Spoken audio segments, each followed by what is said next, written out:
Hi guys, welcome back to our channel. So those of you who are viewing our video for the very first time, I am Shivangi and that's my husband Karan. Hi. We already have a couple of videos on our channel regarding US visa process, and one is about B1, B2, our interview experience. Today we are doing it together because we are going to share our experience about F1, F2 visa, and Karan is going to join me in because he has the first hand experience because he was the primary applicant and I am the dependent. So let's just get started.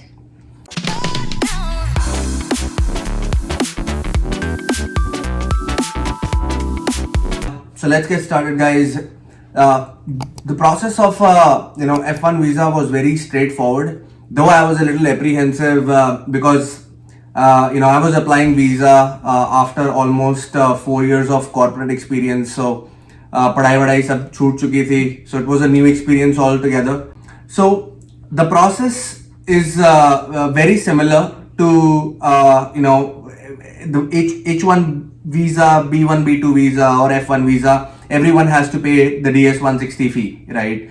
On top of that, in case of F1, you have to pay the service fee, right? So that is one extra document which you need on top of your DS 160 in this particular case. So the documents which we have in case of F1 visa are your I-20 or DS 160 confirmation, your service fee and your passport. These 4 documents you need in order to get your stamping, right, for your F1. If you're missing any of these, then unfortunately you will not be able to have the visa. The officer will not be able to grant you the visa. And these are the basic, very basic documents. If you're not having your bank statements, if you don't have your property papers, all that are supporting documents. Those are not the documents which visa officer will ask you on that particular date. Over here, if by chance you forget to carry the service fee receipt with you, they are not going to tell you that we are not going to grant you the visa. What they're going to tell you is that you have to submit that document, without which they cannot. So they're going to tell you to visit an OFC and submit that document, only then the stamping can be done. So it's not that if you miss out, you're going to lose the chance of getting the visa. It's very important, carry it with you, but just in case you miss out, there is an option, you can submit it later. Yep. So let's get started with the experience, right?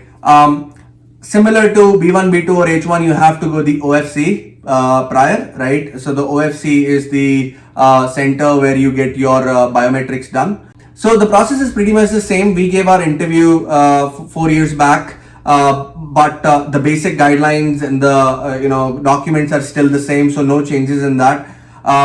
So we were there in our interview, I guess 45 minutes prior, right? That's what they bare minimum ask you to be. So what the officer asked me, so officer took my I-20, my passport and the DS 160 confirmation page and the service fee doc, and officer asked me, why do you want to go to the United States? And that question freaked me out. I was like, I'm handing over my I-20 to you, which clearly says that why I want to go to the United States, but visa officer still asked me. And I was like, I took a pause for 5 seconds and I wanted to say, I just handed over my I-20 to you. What do you think I'm going to the US for? But then, and that's where the wife covered up. So I said that you're not audible. So she repeated her question, and that's when Karan answered it. Then I obviously I kept my calm, and I was like, I'm going to the US to do masters in information systems, and she's like, okay, and what do you do in the in India right now? And I told her that I'm working in the corporate sector, etc., etc. And then the second question she asked me that how are you going to afford your studies? Who is financing your studies? I told her that I'm taking a educational loan, and I took the loan from this very bank, and I'm self-supporting my studies. And this third question she asked me that what is my intent, right? What do I intend to do in the United States after studying? What is my plan? So here you have to be a little more strategic, right?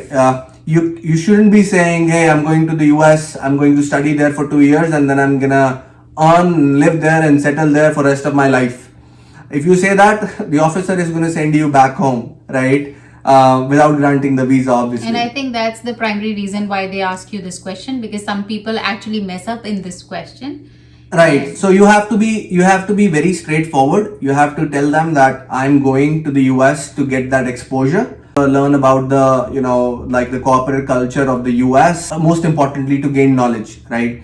And once I gain that knowledge, I want to come back to my home country and and work here. So I remember Karan didn't say that I want to come back to my home country. He said it indirectly by saying that I'm gonna go there, study, and after that I get the chance to work for a couple of years, and I'm going to gain that experience. It's going to help me when I come back to my country and apply for jobs here.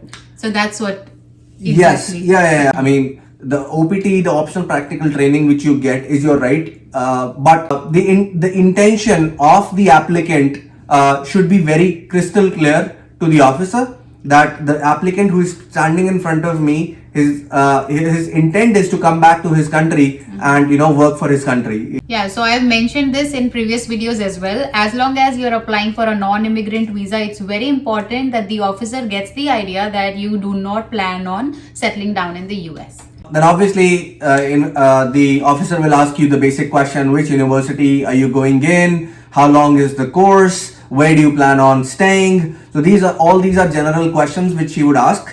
Why you opted for why did you opt for this university? particular course, right? Yeah, you have to be very precise. Again, if you tell them that this was the only course which I was eligible for, right? I applied for MBA, but MBA cutoff was too high, so I settled for a NMS or whatever. or environmental studies. Right. That's why I'm going. You cannot do that. You cannot do that. So you should have a good justification of why you're doing this particular course. How it's right? going to add value to your resume. Exactly. So those were the questions which she asked to me. I think there are a couple of questions which she asked to Shivangi specifically. I don't know, maybe what you're going to do there, something like that. Yeah, she didn't ask me anything during the entire set of questions that Karan was answering. At the end, while she might have already made her decision, she just asked me what am I going to do. So I just said that I'm going as a dependent, so I am just going to be there with him. I'm not going to do anything for now. She said, you're not going to study? I said, no, not for now. She said, I'm just going to go there and have fun. Yeah. On F2, that's what you can do. So that's it, guys. This was our F1 F2 visa interview experience, and as I have already mentioned it in my previous videos, the pressure, that's real. Everyone has it, but just try to be calm and focused and confident and treat it like a day-to-day conversation. That's our tip to you. And one more tip would be answer only the question that has been asked. Yeah. उससे ज़्यादा बोलने की कोई ज़रूरत नहीं है. Absolutely. बिल्कुल. Which university are you applying in? UCLA.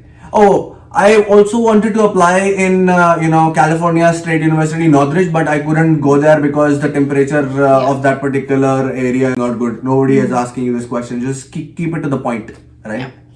Alright guys, thanks so much for watching this video. And we'll be coming up with more videos in regards to the OPT and maybe also about H1. Right? So in case you have any questions, please feel free to ask us in the comments section. We might as well do a video about a Q&A, because I receive a lot of questions and a lot of them are same, so it makes more sense to just address it in a video. So if you have any questions for us, just drop them in the comment section and we'll get back to you. That's all. Signing off for today. Thank you guys. Bye. Bye. Thank you.